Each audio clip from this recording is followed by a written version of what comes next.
The Truth Reg. Dr. Disrespect. I'm sending this to multiple known sources in the gaming news arena. I hope this is taken in the spirit in which it is intended. I will keep this inbox open for 12 hours from now, then it will be gone forever. Here's what actually happened, but what cannot be said publicly by the Dr. Disrespect camp. 2 June the 25th, 2024 at 7:07 a.m. There were whispers between Guy and a 17-year-old on Twitch. The age was not known at the time. These were messages in relation to how to scale new channels using tried and testing methods. Behind the scenes, this was a service that was offered by members of the Dr. Disrespect team under a different brand name. The brand name used could be interpreted many ways. The transcripts were part of the court proceedings, and as outlined show no wrongdoing nor illegality. The issue on the Twitch side was how some of the messages and brand name used could be interpreted differently, and was interpreted differently by certain members of the Twitch team that had taken a dislike to Dr. Disrespect due to the bathroom incident. The internal feeling was that it would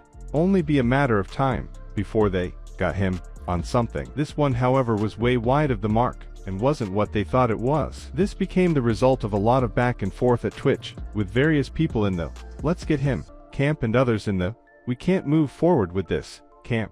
His whispers were being monitored because a core group of influential people within Twitch wanted him gone. The whispers in question were actually from many weeks prior to his last stream. The initial explanation provided to him during the termination communication was inappropriate behavior not befitting of the Twitch brand. He's right in what he said at the time of his go live on YouTube of, "We still don't know," because for a long time Twitch could not commit to an explanation over and above the inappropriate behavior not befitting of the Twitch brand, until the matter went to court. The matter went to court, and it was found in discovery that not only did a group of Twitch employees conspire to get him, but they also broke data protection internal policy and CCPA regulations by disclosing to a third party, who he also had a contract with, what they perceived to have happened. Internally, the argument on their side became, why else would he be messaging someone that young, implying only a sinister perspective. For the avoidance of doubt, there was no sexting as implied by a former Twitch employee. There were messages, but not of that nature. Dr. Disrespect was the one who initiated legal proceedings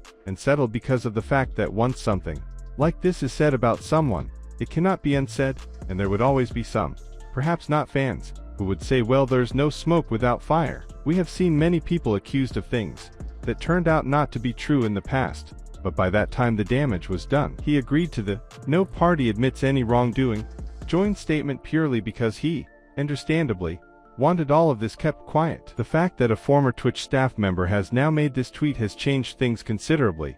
It's out there now and can't be walked back. Dr. Disrespect is furious that he cannot respond to this properly because his lawyers are telling him that it'll make the agreement invalid and he may be forced to pay back the settlement that he won.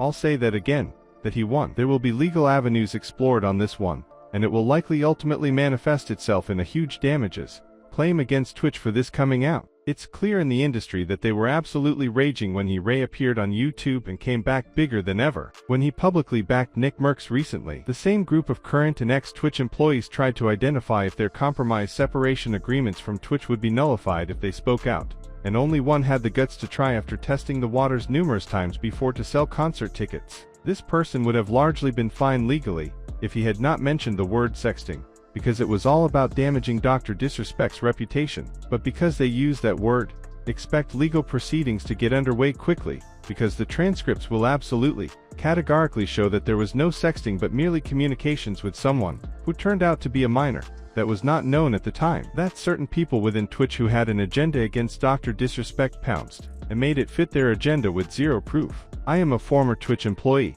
I now work elsewhere.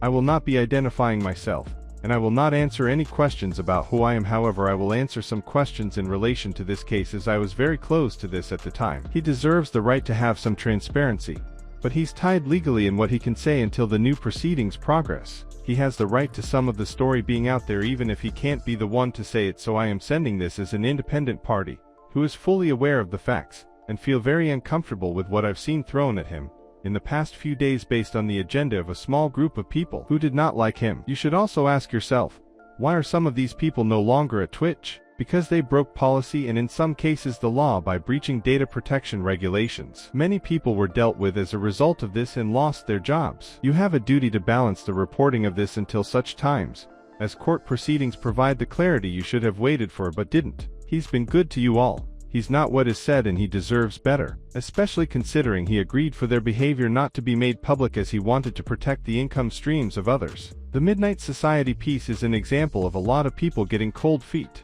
They asked him about it, and he told them messages existed but they weren't in that nature reported, but couldn't share them as part of the settlement, and the decision was made to put out that statement in haste. That was an impulsive move that they'll regret later. Breaking news.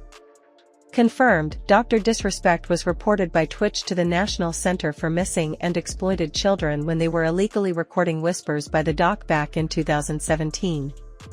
A full investigation was authorized and no wrongdoing was found and no illegal activity took place by Dr. Disrespect.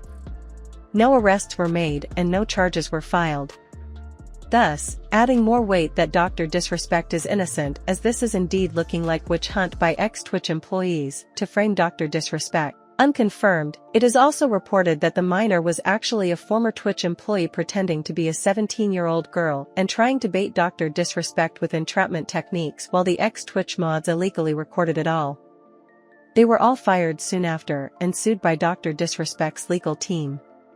They are very bitter over this and why this whole thing is coming out for the second time after it has already been dealt with.